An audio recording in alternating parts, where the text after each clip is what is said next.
नमस्ते। जॉब से टनल के विशेष पेशकश में आप तमाम लोगों का स्वागत है। बड़ी और अहम खबर बताना चाहेंगे आपको कि हरियाणा से आ रही है, लेकिन आज हम इस खबर का कंटेंट एनालिसिस करें उससे पहले आपको बताना चाहेंगे कि पिछले कुछ दिनों से एक खबर सुर्खियों में है। सुर्खियों में खबर यह है कि गुजरात में एसबीआई बैंक ने एक मामला दर्ज कराया है जिसमें उन्होंने 23,000 करोड़ रुपए के लोन सैंक्शन करने के बाद उसकी भरपाई न होने के विरुद्ध में मामला है। इस खबर को आप ध्यान में रखिएगा, इस खबर को आप जानते होंगे, लेकिन जॉब एटर्नल से इसका क्या लेना देना है ये आपको आने वाले समय में आपको बताएंगे जैसे जैसे ये बुलेटिन आगे बढ़ेगा। बताते चले आपको कि अब हरियाणा से अहम और बड़ी खबर यह आ रही है कि हरियाणा पॉल्यूशन कंट्रोल बोर्ड में 70 में से 50 एसडीओ पद खाली हैं। ये खबर इसलिए जरूरी है क्योंकि हरियाणा में आपको बताना चाहेंगे कि पानीपत, यमुनानगर, ऐसे जितने भी जीटी रोड बेल्ट के डिस्ट्रिक्ट हैं वो इंडस्ट्रियल डिस्ट्रिक्ट हैं। और दिल्ली में आपको अच्छे से पता है कि पॉल्यूशन का क्या हाल है, यही मजमा हरियाणा में भी है।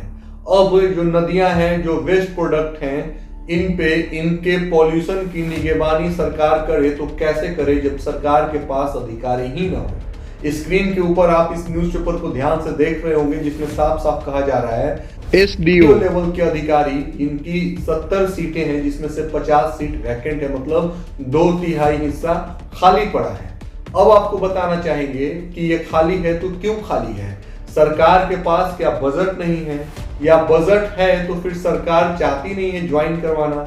अगर सरकार ज्वाइन करवाना चाहती है तो अभी तक ज्वाइनिंग हुई क्यों नहीं, कॉम्पिटिटिव एग्जाम्स का आयोजन क्यों नहीं किया गया। अब अगर सरकार कहती है कि सरकार के पास बजट नहीं है तो हम उसी हिंदुस्तान में रहते हैं जहां पे बैंक से 23,000 करोड़ रुपए की डकैती हो जाती है। डकैती इसलिए कहेंगे क्योंकि वहां पे डकैत काले नकाब पोस्ट में आते हैं। बचपन में हम ऐसी कहानियों को सुने हैं, हमारे बड़े बुजुर्गों ने समझाया है, सुनाया है कि डकैत काले नकाब पोस्ट में होते हैं, लेकिन यहाँ के डकैत तो टाई बेल्ट सूट बूट में होते हैं। वो उनका चमचमाता हुआ चेहरा इस बात को बताता है कि वो हिंदुस्तान के बहुत बड़े बिजनेस टाइकून हैं। कुछ दिन पहले ही आपको जॉब एटर्नल की इस विशेष पेशकश में हमने बुलेटिन में कहा था कि एक मान्यवर ने कहा था कि इन लोगों को भगवान का दर्जा दिया जाए क्योंकि ये लोग हिंदुस्तान के युवाओं को जॉब देने में मेहनत कर रहे हैं, मशक्कत कर रहे हैं, उनको जॉब दे रहे हैं। और आज ये वही सूट बूट वाले डकैत लोग हैं जो लोग 23,000 करोड़ रुपए को खा जाते हैं। अब सोचिए कि क्या हिंदुस्तान में आम नागरिक को 23 रुपए भी बैंक बिना किसी कागजात के आसानी से लोन दे सकती है। और यहाँ 23,000 करोड़ का मामला है तो एक तरफ इतने पैसे हैं जिनकी डकैती हो रही है, तो वहीं दूसरी तरफ हरियाणा की खबर को देख लीजिए। हिसार में खजूराम जाट कॉलेज है, वहां के शिक्षकों का न्यूज आपने देखा होगा जॉब एटर्नल पे। वहां पे शिक्षकों को निकाल दिया गया क्योंकि उनको देने के लिए सरकार के पास बजट नहीं है। बताना चाहेंगे आपको कि वहां के शिक्षकों ने बताया कि 2-2, 3-3 महीने से हमारी सैलरी पेंडिंग में रहती है और हमें तनख्वाह नहीं मिलता है। आप हरियाणा के ये एक कॉलेज का आलम नहीं है, अगर आप घूमने के लिए निकलिएगा तो आपको ऐसे बहुत से कॉलेज नजर आ जाएंगे।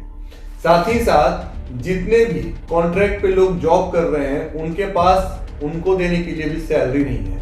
हम टारगेट सिर्फ हरियाणा को कर रहे हैं गुजरात में हुए घोटालों से, क्योंकि ये आलम सिर्फ हरियाणा का नहीं है, हिंदुस्तान के विभिन्न अलग अलग राज्यों की ये दास्तां और कहानी है। बाकी आप अंदाजा यहीं से लगा लीजिए कि हम ऐसे देश में रहते हैं जहां एक तरफ पैसों की बाढ़ है जिसमें नकाब पोस्ट वाले लोग या सूट बूट वाले लोग उसमें डूब जाते हैं, दूसरे तरफ पढ़े लिखे हुए मेधावी लोगों के पास रोजगार नहीं है और गवर्नमेंट के पास सीट खाली है तो देने के लिए बजट नहीं है।